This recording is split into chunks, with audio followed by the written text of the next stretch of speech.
Om Swastiastu.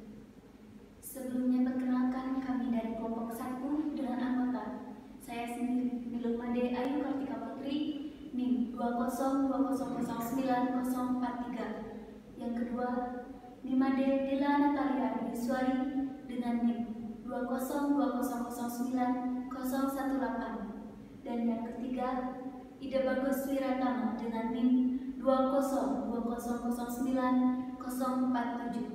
Di sini kami akan membawakan materi mengenai kebutuhan dan pola hubungan antar manusia sebagai insan pendidikan. Pada pokoknya, persoalan pendidikan adalah persoalan yang lingkupannya seluas persoalan kehidupan manusia itu sendiri. Masalah pendidikan secara kodrat melekat pada dalam diri manusia. Secara langsung atau tidak, setiap kegiatan hidup manusia selalu mengandung arti dan fungsi pendidikan.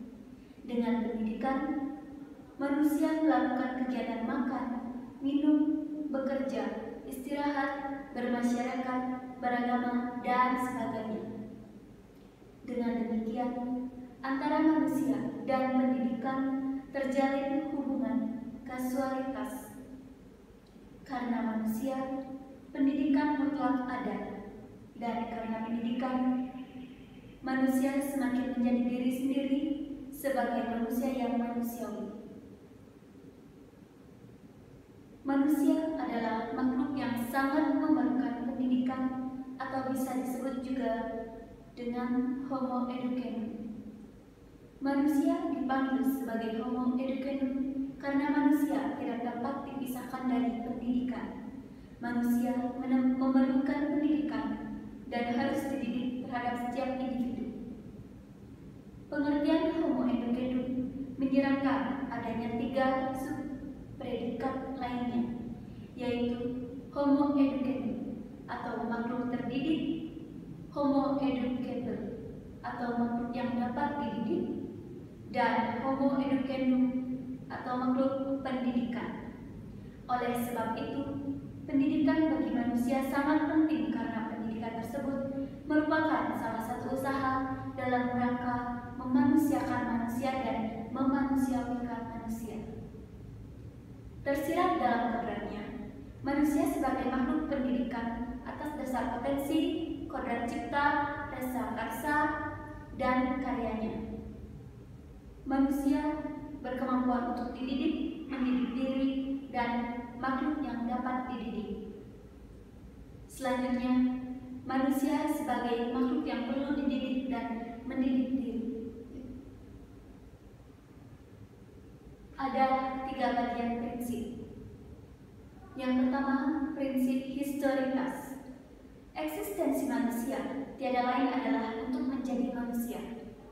Eksistensi manusia tersebut terpaut dengan masa lalunya sekaligus mengarah ke masa depan untuk mencapai tujuan hidupnya.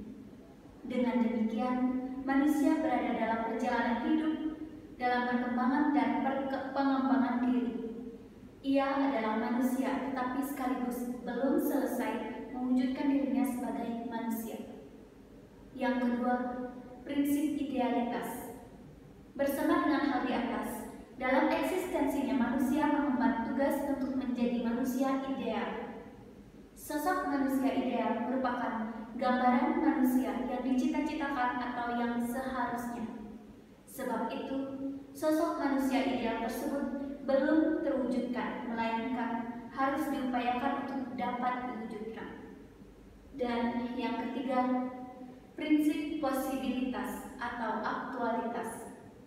Kemampuan yang seharusnya dilakukan manusia tidak dibawa sejak kelahirannya, melainkan harus diperoleh setelah kelahirannya dalam perkembangan menuju kedewasaannya. Di satu pihak, berbagai kemampuan tersebut diperoleh manusia melalui upaya bantuan dari pihak lain, seperti dalam bentuk pengasuhan, pengajaran, latihan, bimbingan, dan berbagai bentuk kegiatan lainnya yang dapat disebut dengan pendidikan. Yang ketiga, manusia sebagai makhluk yang dapat dididik. Manusia perlu dididik dan mendidik diri berdasarkan konsep manusia. Dapat ditemukan 5 prinsip antropologis yang melandasi kemungkinan manusia akan dapat dididik, yaitu yang pertama, prinsip potensial. Pendidikan bertujuan agar seseorang menjadi manusia yang ideal.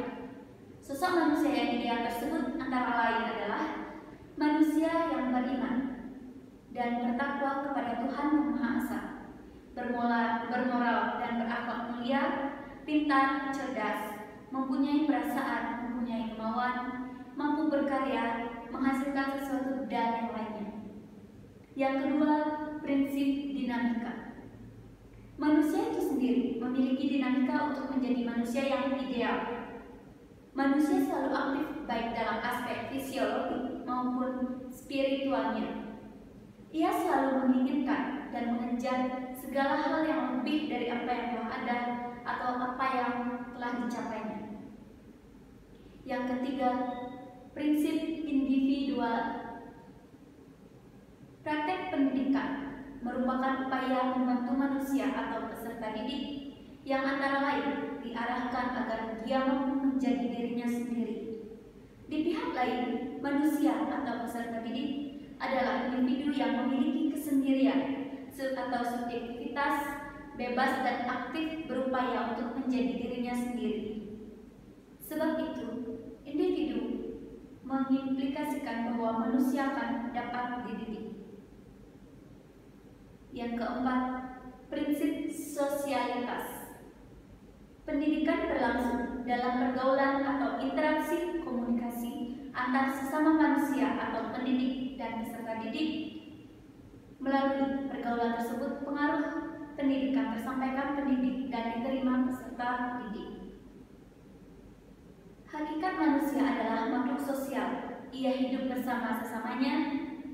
Dalam kehidupan bersama dengan sesamanya ini akan terjadi hubungan pengaruh timbal balik, di mana setiap individu akan menerima pengaruh dari individu yang lainnya.